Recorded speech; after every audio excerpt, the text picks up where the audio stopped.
पार्वती माँ ने गौ माता को क्यों दिया जूठन खाने का श्राप, जाने इसका रहस्य। भारत में गाय को माता का स्थान प्राप्त है। पुराणों में गौ माता को साक्षात देव की संज्ञा दी जाती है। माना जाता है कि कामधेनु का हर अंश मानव मात्र के लिए वरदान है। हर गृहस्थी की रसोई में पहली रोटी गौ माता के नाम से निकाली जाती है। सुख और दुख से जुड़ा कोई भी धार्मिक काम या फिर अनुष्ठान गौ माता का ग्रास निकाले बिना पूरा नहीं होता है। इसके बावजूद गौ माता के झुंड कचरे के ढेर पर जूठन से पेट भरते दिखाई देते हैं। इसे देखकर मन में प्रश्न आना स्वाभाविक है कि आखिर गौ माता की आज ऐसी दुर्गति क्यों है। इस प्रश्न का उत्तर मां पार्वती के श्राप से जुड़ा है। एक बार की बात है जब भगवान शिव और मां पार्वती समुद्र के किनारे विहार के लिए गए। इस दौरान भगवान शिव के मन में एक शरारत सूझी और उन्होंने कहा कि देवी पार्वती, मुझे अचानक एक आवश्यक कार्य के लिए जाना पड़ रहा है। मैं कार्य पूर्ण होते ही शीघ्र आपके पास आता हूँ। आप यहीं मेरी प्रतीक्षा कीजिए।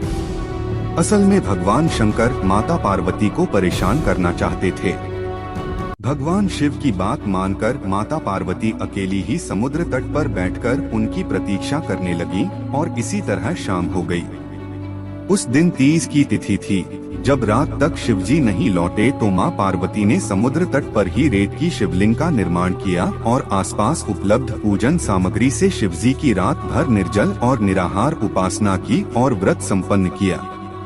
भगवान शिव वहां सूक्ष्म रूप में पहले से ही विराजमान थे और वो सभी गतिविधियों को निहार रहे थे।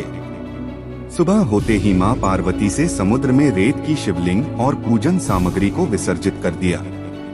इसके थोड़ी ही देर बाद शिवजी प्रकट हो गए और बोले कि हे देवी पार्वती, आपने कल तीज की तिथि पर मेरी पूजा नहीं की। पार्वती जी ने कहा कि भगवान, मैंने आपकी पूजा की है और अभी सामग्री विसर्जित की है। भगवान शिव अभी भी मां पार्वती के साथ ठिठोली करना चाहते थे और बोले कि हे पार्वती, मुझे तो पूजा का कोई चिन्ह दिखाई नहीं दे रहा है। अगर आपने पूजा की है तो उसका प्रमाण दीजिए।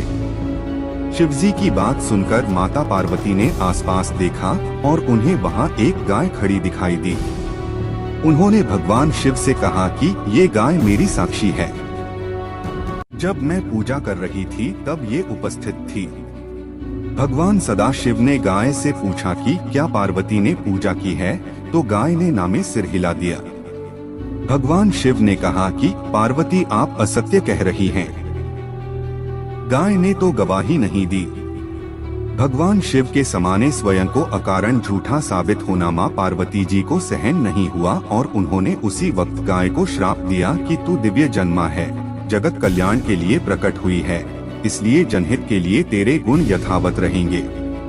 किंतु जिस मुख से तुमने ये झूठी गवाही दी है उसे दंड भुगतना पड़ेगा। झूठ बोलने के कारण ही अब झूठन ही तेरा आहार होगा।